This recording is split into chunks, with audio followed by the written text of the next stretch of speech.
So, di-discuss natin about the participatory guarantee system. Ito ay is we call it another option or alternative sa third party certification wherein kung gusto ng mga nag-organic ma-certify yung product nila at malabelan, so ito yung madaling paraan ginawa, no?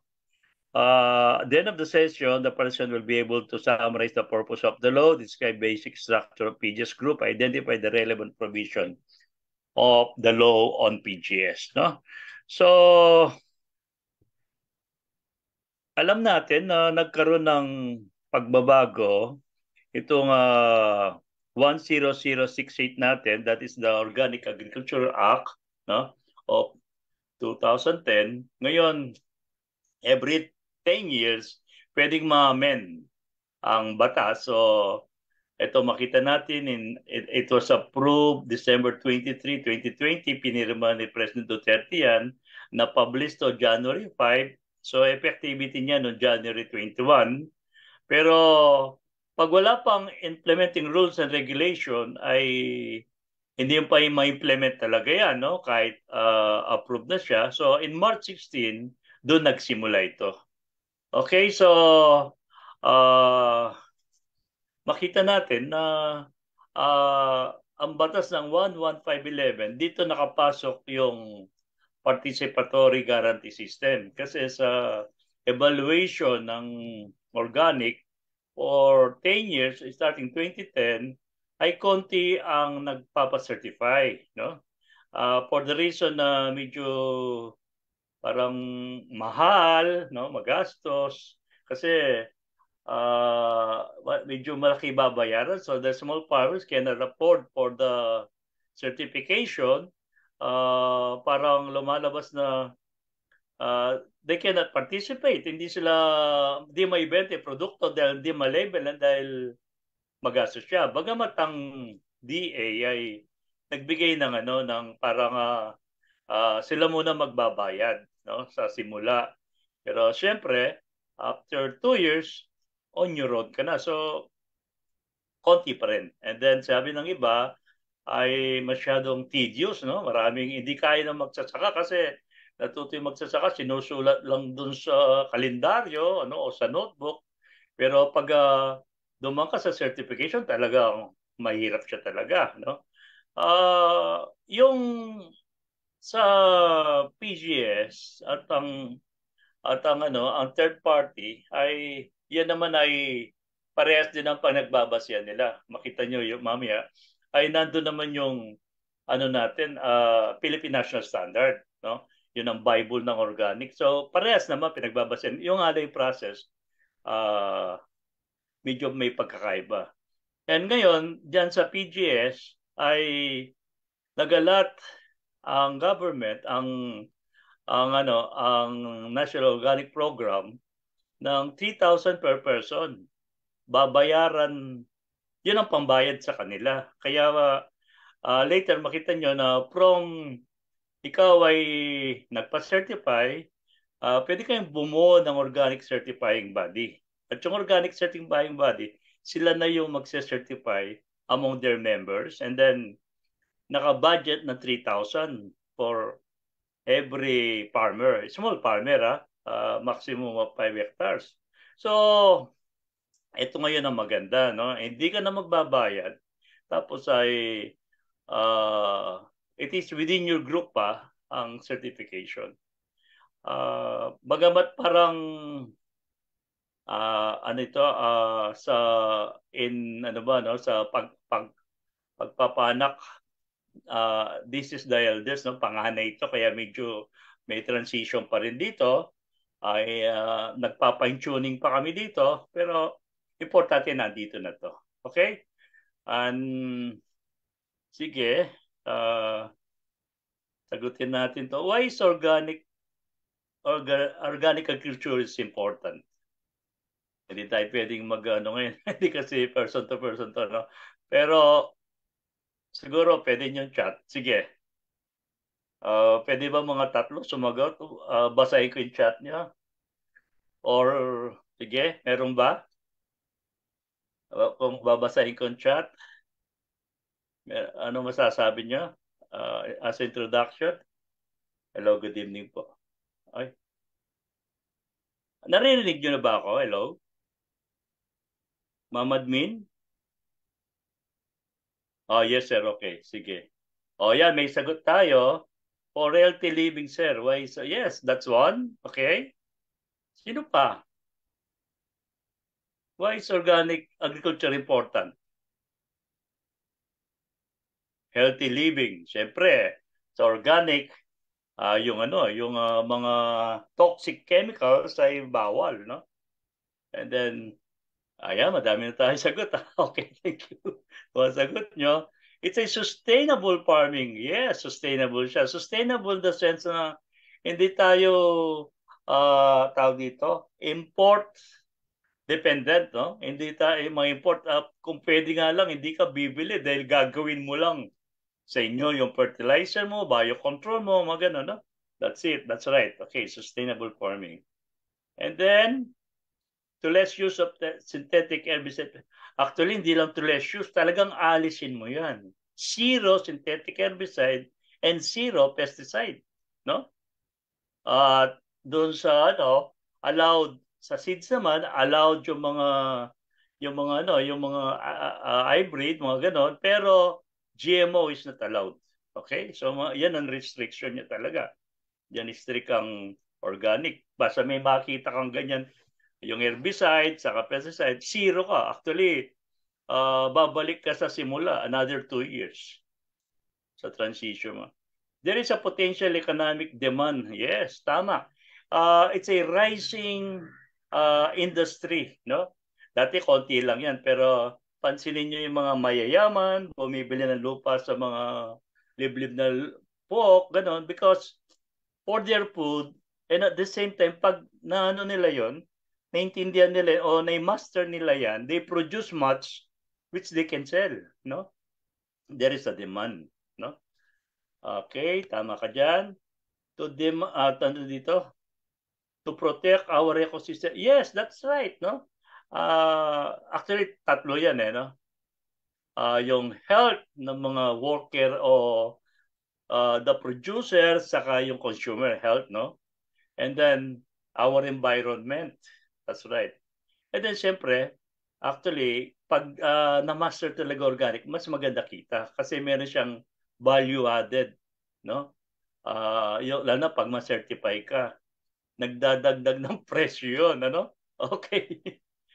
Ano dito? Mahal po ang presyo ng produce. O, yun nga. Okay.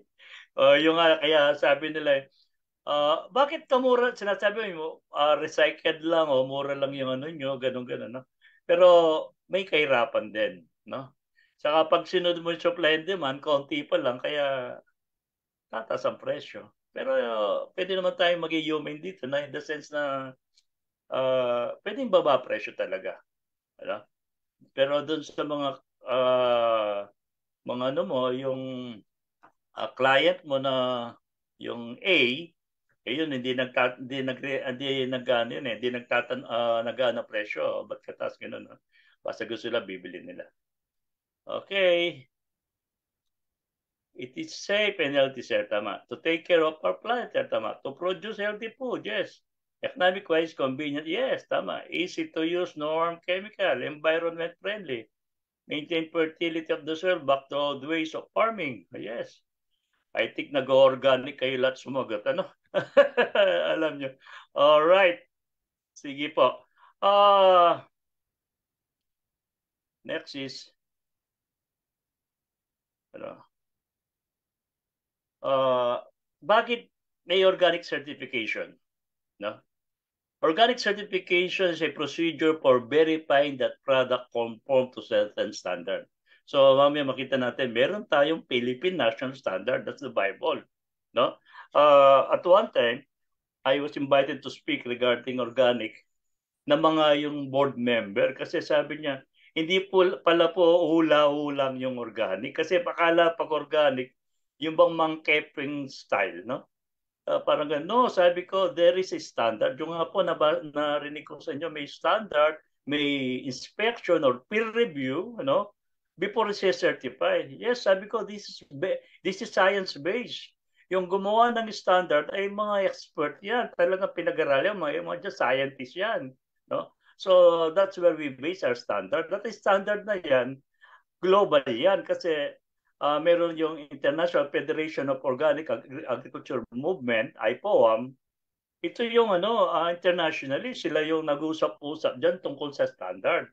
Kasi pwede kang hindi bilhan ng ibang bansa pag yung standard mo doesn't conform to their standard, sabi ko. So, ganun po pala. So, akala niya, hula-hula lang o hakaka lang tayo sa organic, marinig niya. So, yun, wow, sabi niya. In the case of organic product, it is primarily the acknowledgement that such product have been produced according to the applicable organic production standard. Okay? So, yun po ang base. But tayo may certification. Do we need to certify? Yes. Why? To distinguish organic from conventional product. This is intended to assure quality and prevent fraud, or certified organic serve as a product assurance. Okay? So, ito po yung dahilan natin dyan. No?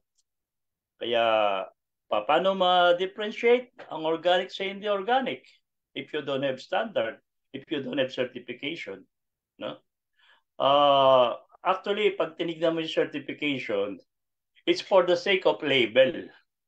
Para ma-label ang produkto mo na organic siya. Kasi may labeling dyan at may standard din ginawa ang Bureau of Agriculture, Fisheries and Standard na ito yung label na ilalagay natin. Kumbaga sa US, meron dyan, USDA, United States di ba? Department of Agriculture, tapos organic, makalagay yan. No? Tayo naman, it's either third party or yung PGS guaranteed siya.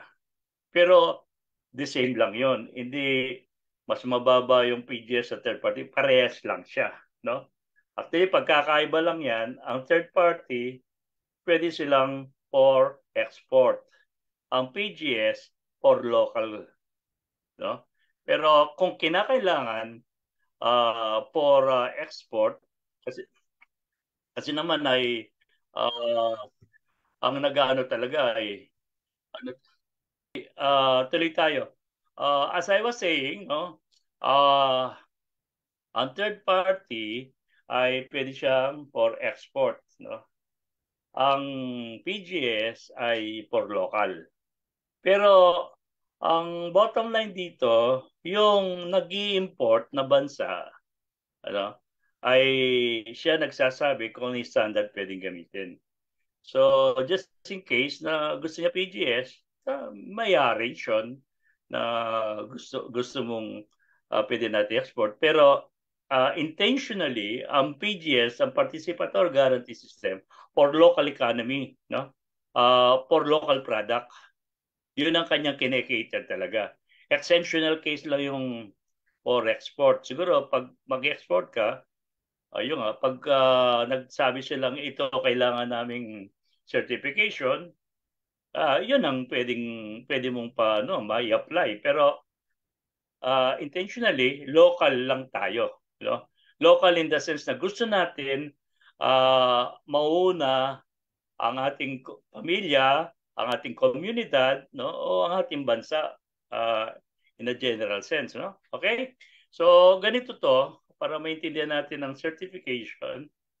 No? Ayan siya. Okay? So, the green, nakikita nyo yung standards.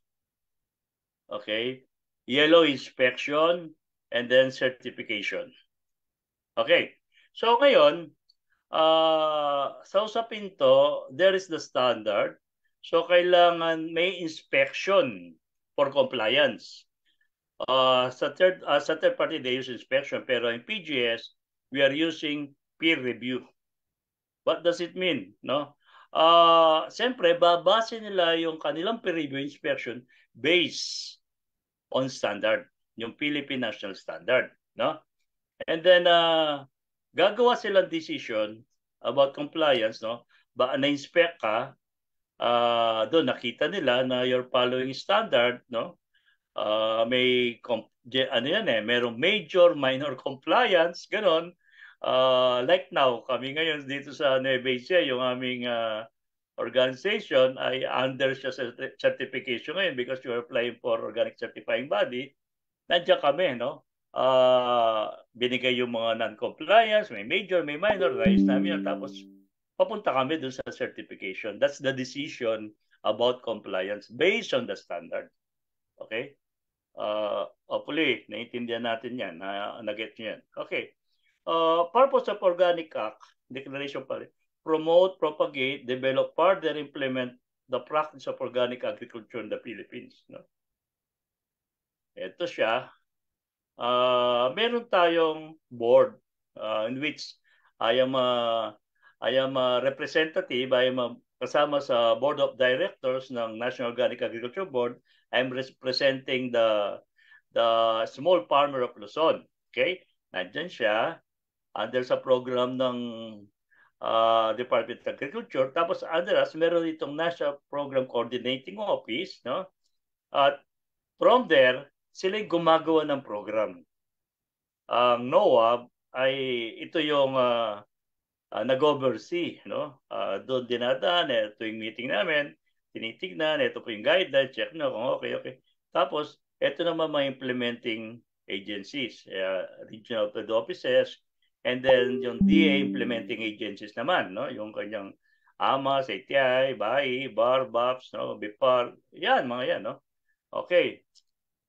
So, ang NOAB, this is the highest policy-making body in the implementation of organic agriculture. Ito yun. No? At tapos kasama sa NOAB, ito yung ano natin, kasama sa board, kasama DI, DILG, BAR, DOH, DOST, DTI, TESDA. No? So makita nyo dyan, mayroon 3 small farmer representative, Luzon, Visayas, Mindanao, and then 1 agri-business private firm, 1 PGS representative, 1 LGU representative, 1 NGO, 1 academe, 1 IP representative. Okay, ang chairperson niya, ang DA secretary, alternate chairperson niya yung USEC, no? Si USEC Samsamin, ang aming DA undersecretary USEC. Okay, and anong role nila?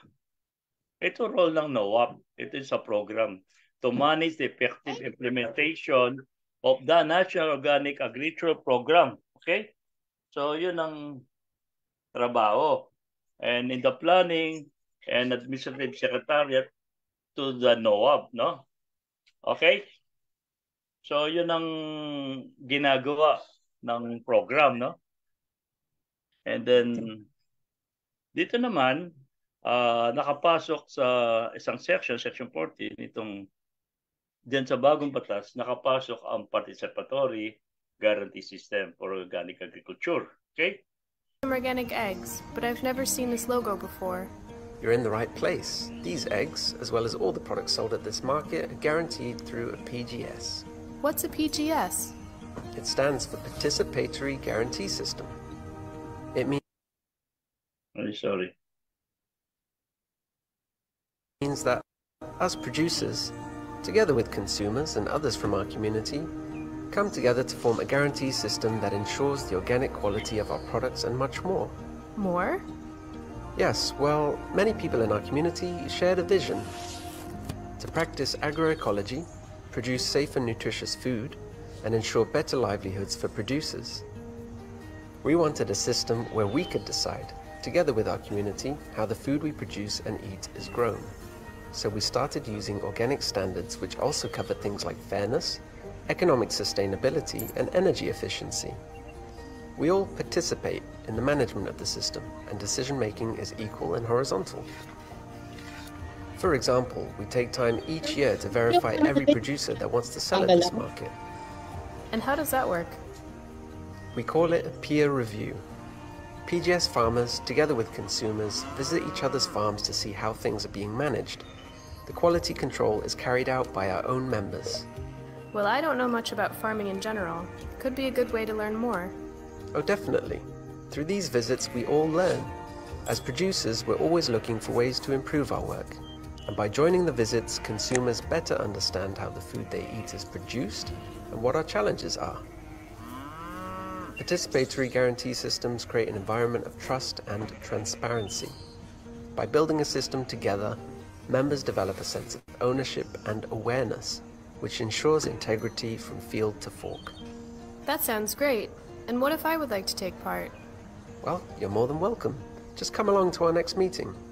I'll do that, thank you. Participatory guarantee systems, building sustainable food systems and healthy communities.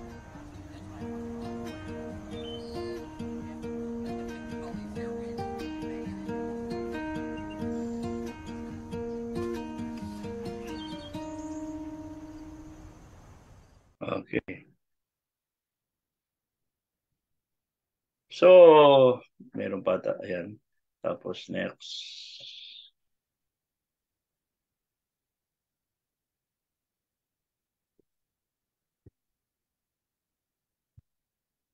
So, ayan ang description ng PGS, no. After marinig niyo 'yon, hindi raw gumagalaw yung video. Siguro mahina yung signal. Anyway, PGS ay babasa natin, locally focused quality assurance system, no? So the word is locally, no? Which is developed and practiced by people engaged in organic agriculture. So locally focused quality assurance system, no? Ito yung dahil participatory siya, so the local people among them, sila yung nag-usap-usap base sa standard, ito gagawin natin, no? Kaya participatory siya, guarantee system. It's a build on foundation of trust. Number one yun, no? Tiwala. And the social network, the people, and knowledge exchange, no? Nag-usap-usap yung organisasyon, no? Kasi ito yung standard. Ang standard kasi meron 2004 nagsimula.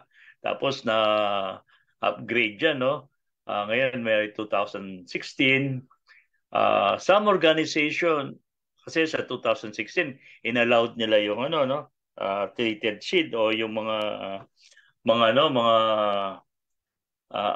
dito yung mga seeds na binibili, pero yung nauna kasi bawal daw yon, no? So sabi ng iba ay mag-stick tayo sa nauna. So depende po doon sa organisasyon o community o PGS group na kung anong gusto nilang pairalin doon, no? Sila nag-uusap-usap, sila nag-agree, kaya it's a locally focused quality assurance system.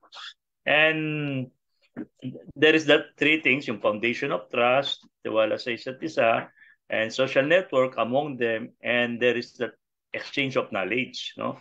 Nag-usap-usap sila hanggang dumating sila sa conclusion, ito ang ating standard. Kaya meron po silang gagawin manual of operation, nakabase doon ang kanilang standard.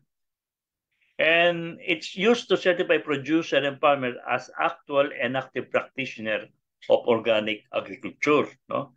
So yung farm nila, the producer or farmers, yun ang anong ginagawa nila, yung actual.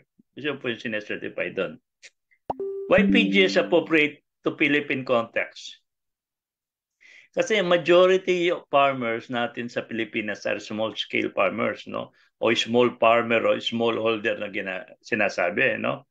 So, sa third party ay talagang pang malaking korporasyon siya o malaking organisasyon, no? Imagine mo, kung yung mga malaking organisasyon na ito ay may pera sila pero sabi na parang nakapakamahal, at the same time napakahirap, how much more kaya small farmer? Kaya PGS ay appropriate sa ating mga farmers. Actually, nung mag-start ito sa Brazil, nung sa kwento na yan, that's the way talaga na sabi ng mga small farmers, hindi namin kaya yung third party. So ang IPOAM, from the feedback ng Brazil, ay doon sila nag-trap na paano siya magpipit sa mga small-scale farmers. Number two, it's reliable because monitoring is built among the farmers. Ang third-party certification Kaya third party siya, ito ay binabayaran to outside the organization, outside the community. Sila yung pupunta para mag-assess, mag-tingin, mag-inspect kung third party talaga sila tas certify. Pero ang participatory guarantee system reliable because sila mismo among the farmers. Kasi pag yung outsider, pag wala na yun, baka makagagawa silang hindi maganda. Pero pag sama-sama sila, just like our saying, sakit ng kalingkingan, sakit ng buong katawan. No?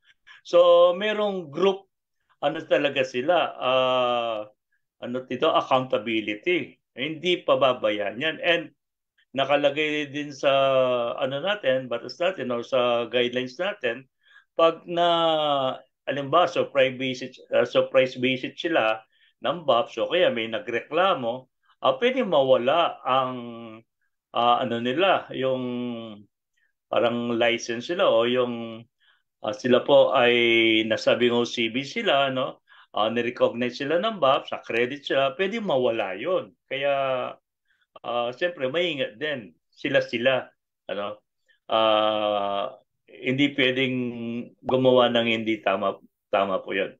So pangatlo, farmers define collectively the organic standard they want to follow. Ito yung sinasabi ko kanina. Since this is a participatory, sila mismo gagawa ng organic standard. Their pagbabasihan nila base dun sa PNS. So magka-craft silang yung manual of operation, ito yung kanilang mga standard. Hindi kami sabihin nila purely OPB lang gagamitin namin. Ayaw namin mga hybrid na yan. Ayaw namin yung mga ganun-ganun, no? So tapos kami gusto namin native animals lang kami. Ayaw namin yung mga imported na yan. So napag-uusapan po yan. At the same time, yung magkano ang sisingil natin.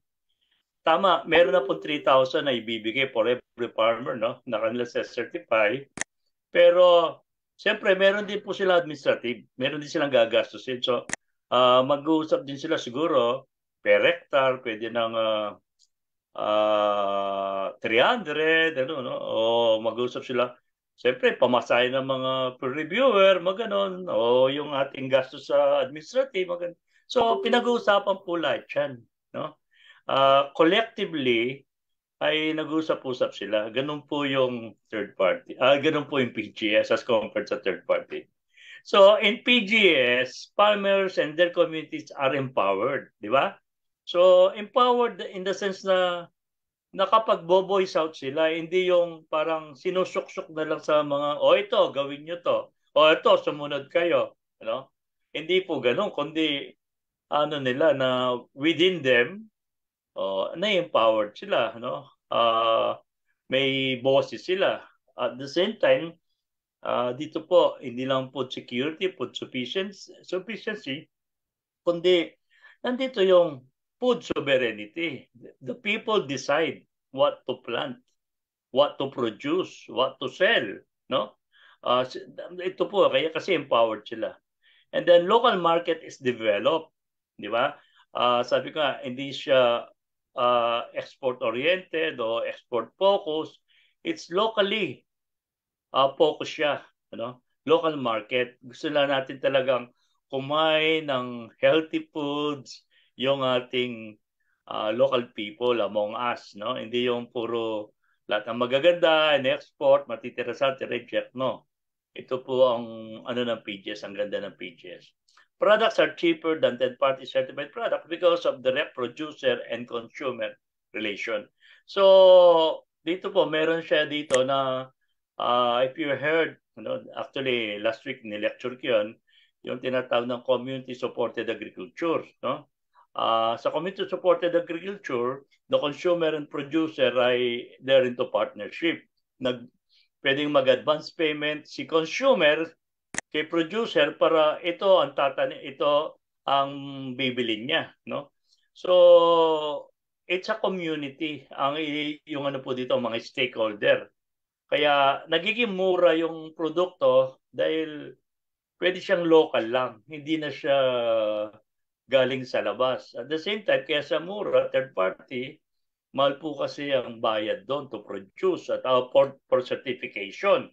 Pero dito, dahil hindi sila nagbabayad ng 100,000, ay pwedeng bumaba ang presyo po talaga ng produkto dito. Okay? So, this is PGS around the world, no? Ang PGS po ay hindi lang dito sa Pilipinas, hindi lang para bang napag-isipan lang, usually po mga countries na talagang maraming small farmers ay pinili nila mag-PGS. Ganoon pa rin ang mga third party, marami pa rin yan, meron pa rin po yan, pero marami ang participatory guarantee system around the world. Ayan, may PGS. Actually po, ito po yung mga PGS nung nauna bago pa nagawa yung batas natin, no? Meron po tayong PGS Pilipinas. Ito po yung nagtutulak bago pa yung na-approvean yung 11511. Kaya po na-approvean yan kasi every time na may mga Congress, ayan po, binovoice out yan, tinatanong yan. Kaso nga, every 10 years lang pwedeng ma-amend ang batas, kaya anong pa lang namin itong 2020. Pero before the 11511, meron na po talagang movement dyan. Spearheaded by ng grupo ng Masipag plus yung group. Tapos nag-register po yung PGS Pilipinas, pina-register yon, wherein I'm also sitting as a board po doon. Ito na yung nirarally namin noon pa po. Kaya natutuwa tayo, meron pong gano'n nangyari. Siguro po, a little milestone po, background story po. No? Ayan po, 2004, sila po nag-launch niya ng Masipag. No? Sila po, gumawa sila Masipag Farmers Guarantee System or yung MFGS. Yung po, ang ginagamit nila po sa certificate to empower small-scale farmers and strengthen control over the selling of their produce. Ayan po. And then, 2010, lumabas na po yung ang 10068, no? Naging batas na yung organic, yung organic law na po, Organic Agriculture Act of 2010, no? Pero dito po, yung nalilimit pa rin organic sa third-party certified products only dahil sa 10068, nakasulat lang doon ang pwede mag-label lang yung pong third-party certified products only. Pero in 2011, tuloy-tuloy po, initiate na Develop Network PGS, advocate called PGS Pilipinas to lobby for PGS recognition, no? Tuloy-tuloy in 2011, no?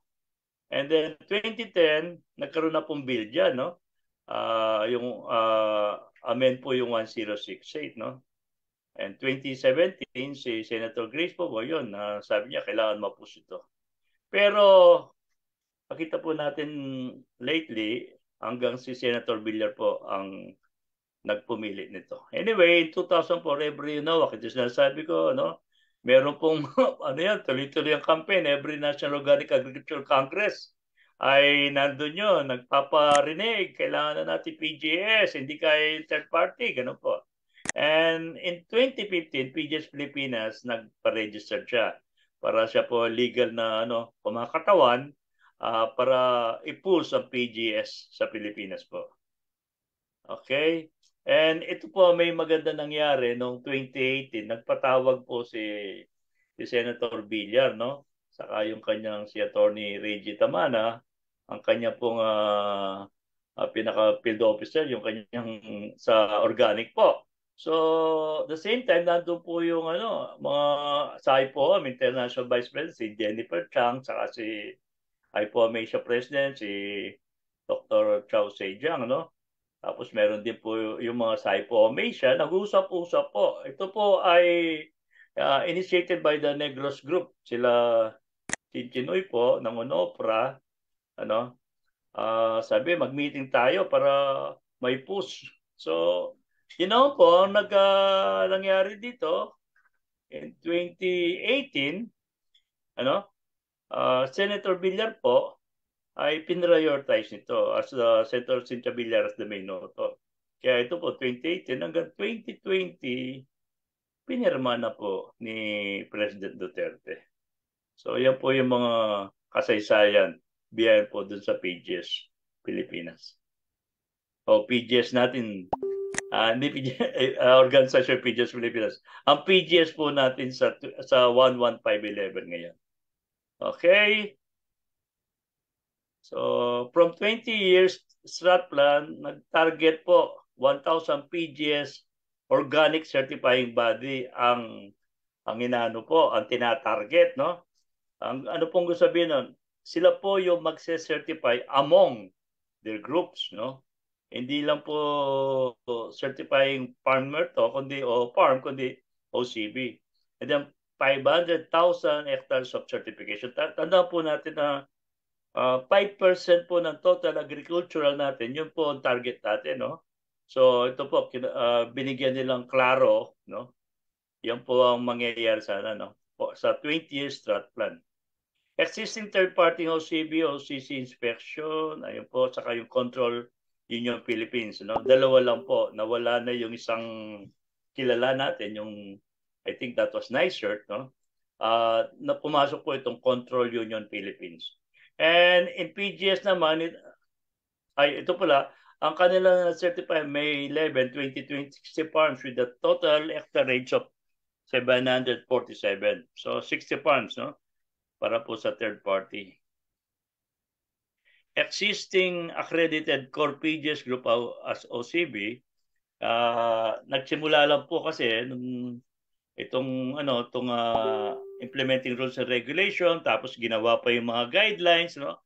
Kailangan pa ng mga training, orientation, mga ganun po. Kaya in May 16, the first na certify ito pong member po ng TOPA Co-op, Tublay Organic Farming Practitioner Agriculture Cooperative, no? Tublay is I think in Benguet ba yan, no? Doon po isang bayan na kung saan ay na-certify sila at pinrases yung lang, ngayon po ay nagse-certify na sila. Pero pansinin niyo po itong 5 farms na to ay maliliit lang dahil small farmer. Approximately po 2 hectares lang ang total, no? With 5 farmers. Di ba? Maliliit lang. Nasa 1,000, nasa 2,000, mga ganun po. Approximately. Kasi doon po kasi sa lugar na yon, bundok po yan. Talagang maliliit yung mga farm. 1,000, may 500 pa nga, o may 2,000. So approximately po, ayan, 2.3 o 20,340 square meter ang na-certify doon. At sila na po ay nagse-certify ngayon doon sa mga members natin. No? I don't have the update pa ngayon, pero dumadami. Tapos June 24, yung PGS Pangasinan ng Philippines, 4.7 hectares naman. Yan po, yan ang mga process, pero I think nasa 8 na ngayon. No? Hindi ko na-update yung aking report sa inyo, pero parang nasa 8 na. No? At ito nga yung sa amin dito sa Nueva Ecija, pinipilit namin na sana ay matapos na rin ang certification, makakuha na kaming ma-certified na kami, and then we will pasok kami naman sa as organic certifying body. Okay? So, yun po yung mga pangyayari sa atin ngayon sa organic. Let me share po sa inyo ang 9 feature o characteristic ng PGS group, no? Ito po ay nakasaad doon sa Section 14 ng RA 11511. Section 14 talks about PGS. This is the longest section, no? Na kung saan ay nakasaad po doon ang mga feature and characteristic of PGS group para maintindihan natin. Isa-isa natin. Number 1, existence of organic agricultural norm conceived by the organic agriculture stakeholder, norms that are appropriate for small organic agriculture. So, diyan po nakalagay na klaro yon, no? Organic agricultural norm conceived by the OA stakeholders. Sila po yung nag-uusap what is norm to them. Kaya hindi outside po yung ipinupush sa PGS. It's among them yung norms, no, sa kanila. What is their practice, no? Anong ginagawa nila? As long ito po ay related sa standard, no? Sinusunod nila 'yon, ay nandun po what is appropriate sa kanila, yun po ang kailangan. That is one feature. Second feature po dito, characteristic, it's a grassroots organization. The participatory certification should be perceived as a result of social dynamics. Social dynamics in the sense na sila-sila po ang gumawa nito, sila-sila po nag-usap nito based on active participation of all stakeholders. So there is interaction, there is may debate, until they come to a agreement na ito ay lalagay natin sa manual of operation. This is our guidelines, ito yung ating susundin. So ganun po, they come to agreement doon, no? Pangatlo, there is a existence of principles and values that enhance the livelihood and well-being of farming families and promote organic agriculture. So the same thing po, no? Merong principles and values. So kasi po, alam naman natin, itong mga small farmer ay small landowner farmer po, landholder, itong mga to grupo, ay alam naman po natin before pa nandyan na sila at meron na sila mga principles and values na ginagawa nila. Actually po, dyan makikita natin na may matutuwan tayo sa kanila, may mga best practices sa kanila, no? Sabihin ng iba, bakit di sila umuunlad? Kasi siguro, parang individual lang sila. Kaya pag dito po, magsama-sama sila, if they share their principle and values, it will enhance their livelihood and well-being, no? Nakita yon, pag nag-isa ka lang, talagang on your own ka lang. Actually, ang gobyerno, di ka man tutulong pag individual ka. Pero dito po, pag mag-form na yung community, okay, and then there is a sharing ng principle and values, may enhance po yung livelihood and well-being nila. Okay? Okay. And then number 4, ito pa po ang sinasabi dun sa Section 14, documented management system and procedure. Napakalaga po nito. So, although dito medyo mahirapan yung ating mga small farmers, hindi sila sanay dito, pero doon po tayo patungo. Yung pagiging individual nga doon hindi nagiging successful eh. Pero pag pinagsama-sama nila ito, gagawa silang manual of operation, no? I-document nila yung from the inputs, no? Hanggang doon sa pinagbentahan nila, no? May consistency yan, matitrace po, may traceability. Makikita natin dyan kung paano nangyari. Itong traceability na to, pwedeng tingnan natin para ma-improve pa siya, no? Parang hindi nagki-click yung ganyang procedure. So, because of na-trace yung mga bagay na yan, from here, ay pwede pong gaganda pa ma-enhance. So, they will put it in the manual of operation, no? Sa totoo lang, medyo bago sa ating mga small farmers yan, pero mangyayari po yan dahil napakahalaga niyan. And the number 5, na feature, provision of mechanism to verify farmers' compliance to established norms. Yung nga po, if you have that manual of operation, no, nandun na ang inyong mga pamamaraan, it is easy to verify kung yung farmer ay nagko-comply talaga. Kasi po dyan, sa document, masisilip talaga. Halimbawa, si farmer may 2,000, meron siyang 500 square meter para sa production ng, halimbawa, lettuce. Then dyan po kasi makikita, bakit ang daming mong napoproduce, ang galing yung iba? Di ba? Kasi pag sinukat po yung mga, sinukat po kasi yung mga ano po, mga plot nila, no? At makikita how much ito po produce ng mga 500 square meter o 100 square meter. From there po kasi ay makikita natin na, oops, parang may galing sa labas, parang ganun po, no? So, it will be easy, no? It will be easy na mabe-verify yan. Okay? Yung po maganda dyan sa PGS, no? Okay, Number 6, provision of mechanism for supporting farmers to produce organic products and be certified as organic farmers, which will include field advisor, newsletter, farm visit, website, mo. So, ganun po. Although, medyo advanced na talaga iba dyan, no? Sa small farmer, wala pa tayong mga ganun. Pero, we will come to that. Importante dito po sa PGS po kasi, there is the provision po or mechanism for supporting farmers. Dito nga, sama-sama, matututo sa isa't isa. Kung may sakit ng kalingkingan, sakit ng buong katawan naman po, pakinabang po ng isa, pakinabang ng lahat, no? So talaga dito, it's a team building, ano? It's a community na nag-usap-usap. Actually, pag sinabi po kasing stakeholder, hindi lang farmers, producer, kasama pati yung mga consumer. Meron din pong kasama sa technical, maybe coming from the university, no? O moral, from the religious group siguro, ano po? Or yung marunong sa batas, legislative, may mga ganong-ganong pong kasama dyan, no? Kaya napakaganda ng PGS, no? It's a group wherein bawat isa ay tulong-tulong sila nagpa-participate. Okay? Ito po, a system of bottom line documents as farmer pledge that shall state or agreement. Dito po ginagawa po yon. So, syempre, kailangan natin farmers pledge. Do you want to join this group? Ito yung purpose niya, ganito, ganyan, ganyan. So, dapat po may bottom line document. Yung hindi lang basta, sige. Ito po ang gagawin natin.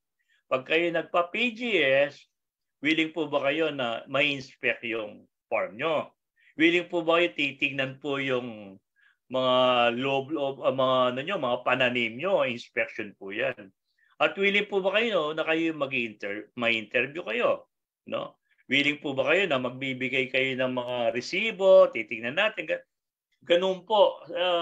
At the same time, doon sa pledge, kasama rin yung pagpo-produce ng organic na hindi tayo gagawa ng hindi maganda ron. So, everything po doon, it's a bottom line document para siyang nanunumpa siya. It's a farmer pledge, okay? Parang the old ways of farming. Hello? I'm sorry? Okay. Siguro mamaya po, para sa question and answer tayo. Introduction or use of seals or label providing evidence of organic. Yun po, papasok din tayo doon after na we have the standard, tapos po may peer review, inspector, then ma-certify kayo. Pag na-certify kayo, so you have now the privilege to use the seal or label. Kaya sabi ng iba, ba't kailangan na label? Kasi po, magbebenta ka. Kami naman din nagbebenta, kakainin lang namin. You don't need na siguro yung certification kasi kayo rin kakainin. Pero tandaan po natin, nagsisimula tayo dun eh. Hindi mo nyo mauubos lahat yun eh. Ano? Okay lang makain pero may sobra na pwedeng ibenta. Yung ibebenta nyo, value added siya.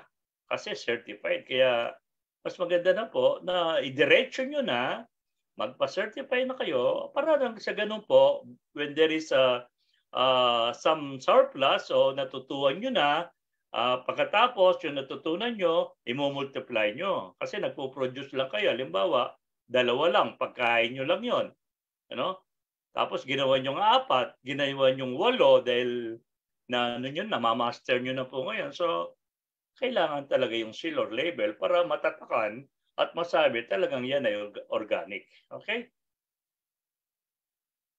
And the number 9, existence of clear and previously defined set of recommendation and measure against farmers who fail to comply with standard. Dito po kasi ganun eh.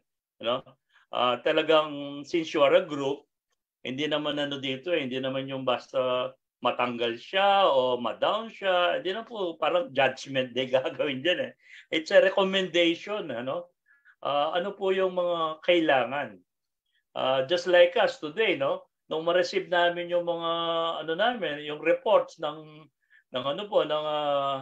kami ba ay sumusunod sa standard. So meron pong minor, may major.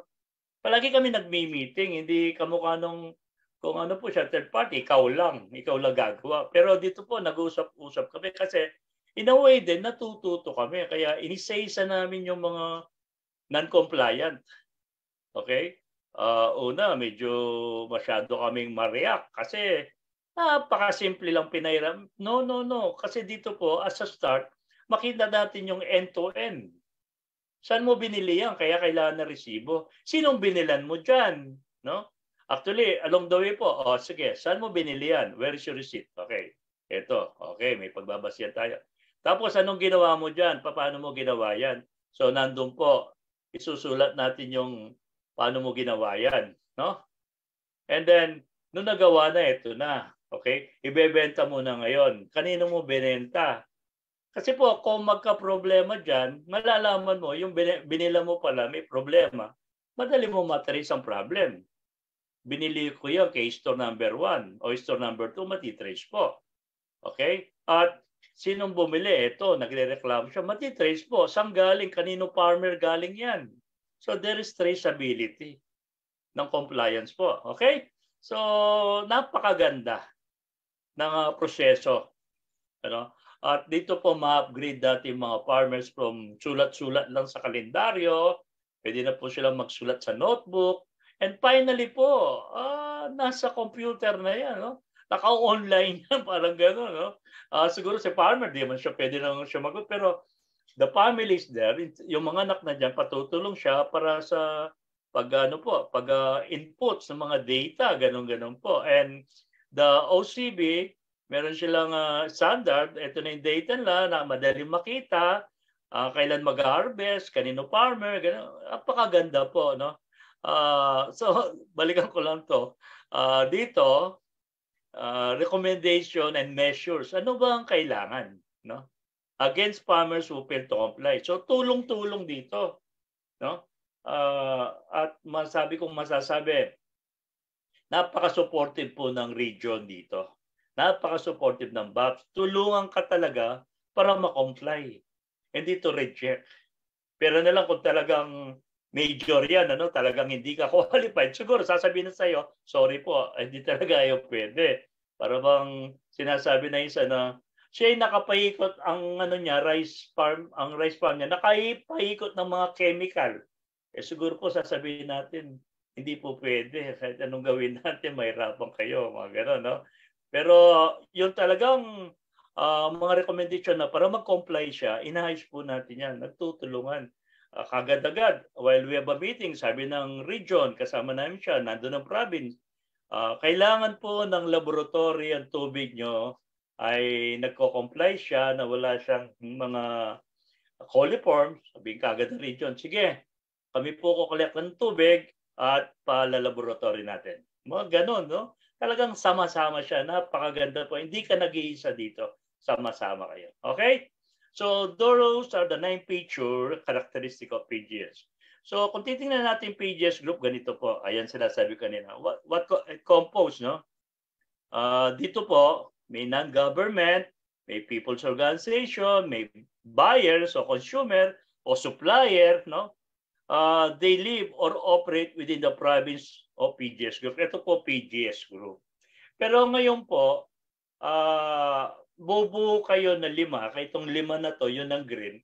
This is the PGS Core Group. Sila muna po ang pa-inspect. Pag umasa sila, yung PGS Group nyo, maging na siya, maging OCB na siya. So itong mga down the line, ay pwede na silang magpa-certify o magpa-certify with this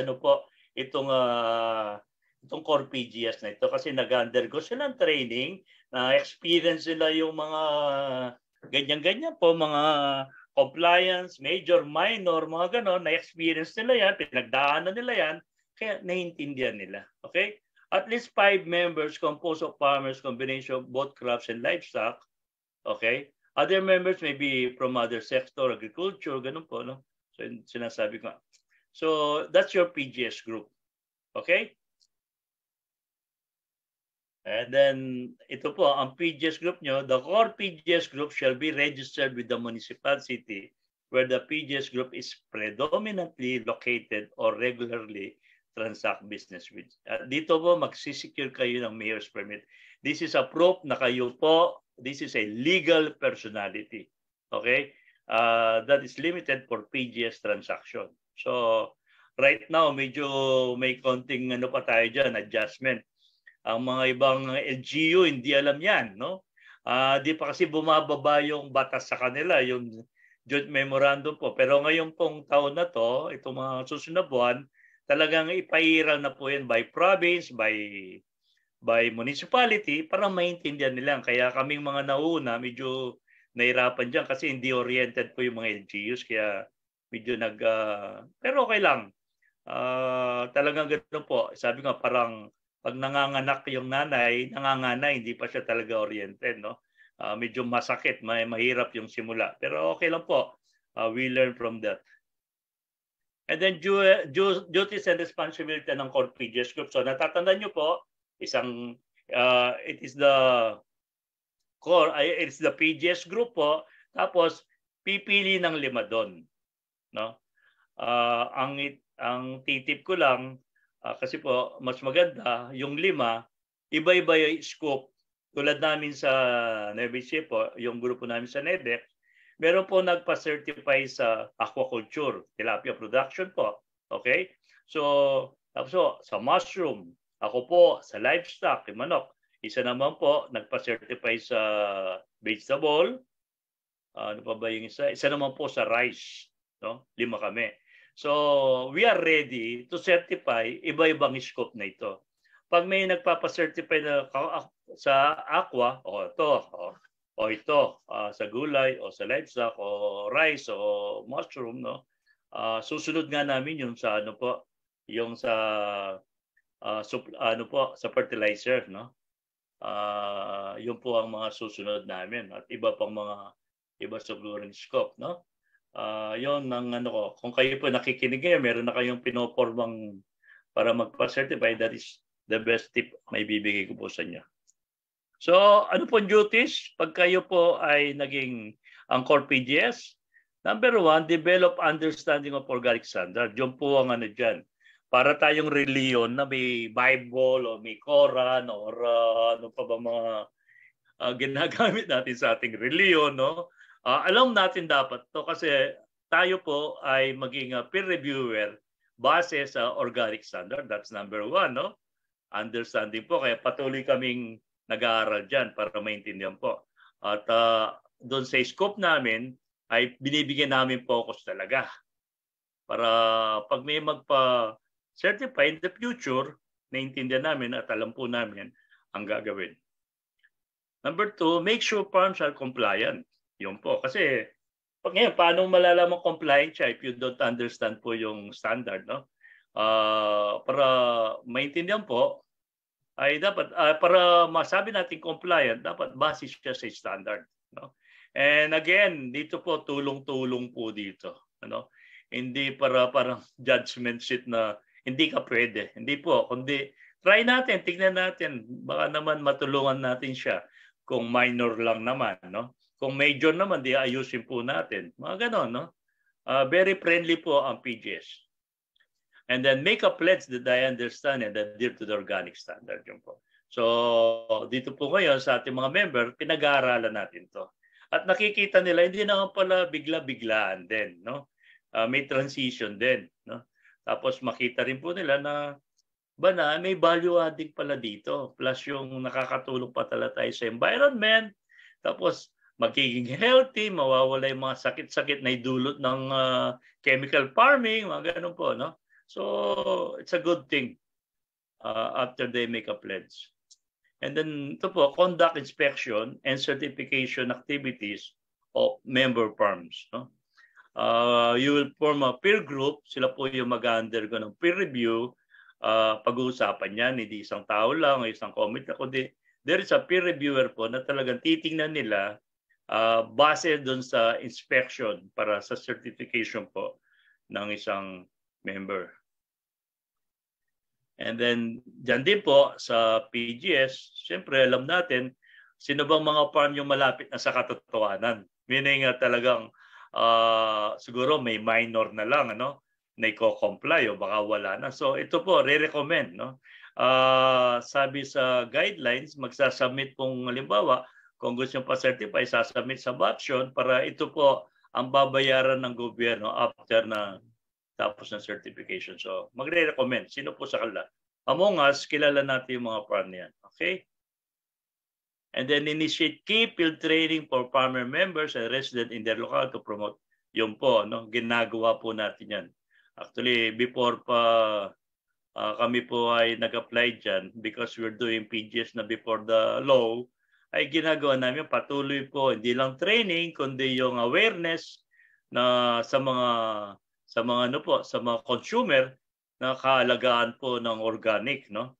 So kasama po yung ano yan, kasama po yung pamamaraan. And then mga field training, no? Nag-conduct kami ng inspector training, ano?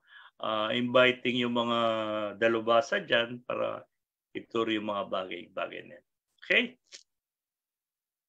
And then attend municipal program. Yan po, pag nabuo na po yung mga yan, ngayon sa simula wala pa siguro mga ganyan, pero pag meron na po yan, sama-sama. Sino po ba yung mga kasama natin sa province? No? Kasi kami po, yung aming organisasyon, it's a province-wide siya. No? So siguro, ibang mga kasama within the province para tulong-tulong. No? Actually, yung aming organisasyon na-invite na sa ibang province para mag-share ng information po para ano ba yung mga dapat gawin nila sa inspection, mga gano'n po. So tulong-tulong po, mapabilis po yung proseso kasi mahirap. Ang BAPS, ang gobyerno lang ang magtuturo, marami rin po minsan silang ginagawa. So dapat available po yung core PGS para dito sa mga bagay nito, meetings and information sharing. And then take action on defaults or yung non-compliance as per sanction guidelines to be provided by the BAPS, OCB and Municipal PGS Group. So yun po, darating tayo doon pagdating po ng nagse-certify na yung mga non-compliance po. Pag-aaralan niya at mga sanction. And then ito po, assist defaulting and non-compliant members to regain certification just in case po no, gano'n. So tutulungan po natin sila pag-a-assist ito. Ito po maganda sa PGS, no? Tulong-tulong yan. Sama-sama po.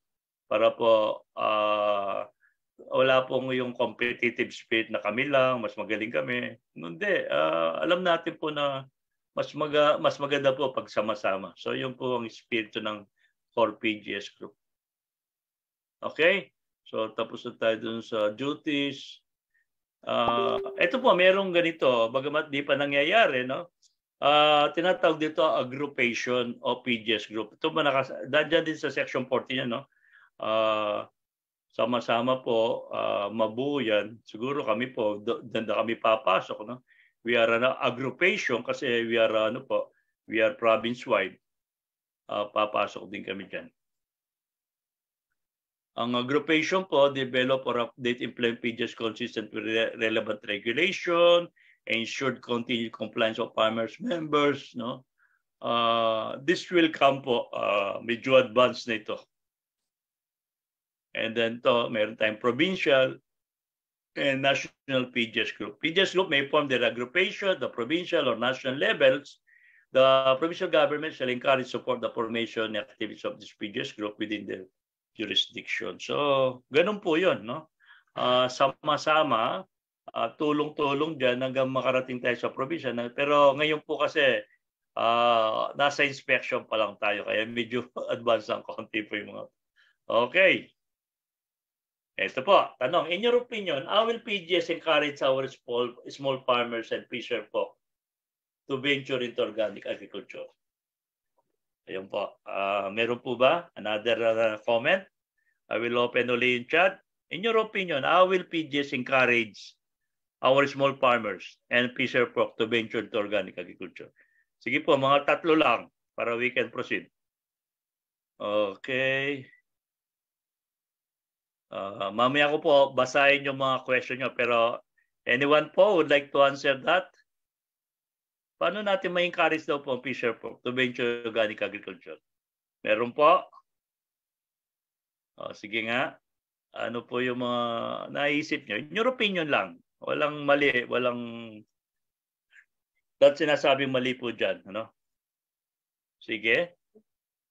ano yan? Training and seminars to encourage. Okay. Extension work to promote. Oh, ganda po. At talagang duda ako, ano na yung mga nakikinig dito. Nagpa-practice na talaga. They know the answer na, no? O, sige, isa pa po. Before I proceed. Give them more information and explain the benefit. Yes. Giving concentrate. Yes. Ayan po, nakapalo po lahat yan ang ginagawa natin. O, last na lang. Sino pa? Yan po ay nakaprograma na po lahat yan. No? Hindi lamang po funds, pati mga equipment, pati ano po, meron talagang pin-provide. Halimbawa, conduct training, let them understand what are positive. Oh, sige po, yan, nandyan, support groups. Po. Yung nga, sinasabi ko sa inyo, meron din pong pondo o meron pong mga equipments. Halimbawa, kayo yung nagbe-vermiculture kasi kailangan nyo po ng sa fertilizer.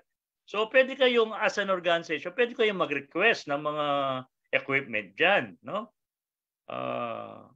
Meron pong ganyan, no? I don't know kung nandyan sa slides ko yan, pero siguro kung may part 2, I can share it siguro. Kung may part 2 ganito, no? I can share that. So, yun po. Salamat sa inyong mga sa inyong mga sa chat na ito, mga sinabi niyo po. Okay, I will proceed. Thank you. Okay. Tama po yun. Okay, ito na ngayon tayo. So, kayo po kanina, nakita nyo yun, there is the standard. No? Actually, downloadable po yung standard. No? Lagay nyo lang po ang Philippine National Standard on Organic Agriculture. Kung gusto nyo naman po, pumunta kayo po sa BAFS, BAFS. No? Sa kanilang website, nandun po, downloadable po lahat ng mga gusto nyong malaman. Actually, meron pa silang ron. Meron silang pag-aaral doon, no? Pwede po nyong ituloy yung para ma-enhance may pag-aaral nyo sa third part sa organic certification, nandun po, no? So, download nyo po yun. Punta kayo sa BAFS, B-A-F-S, no? Libre po lahat yan.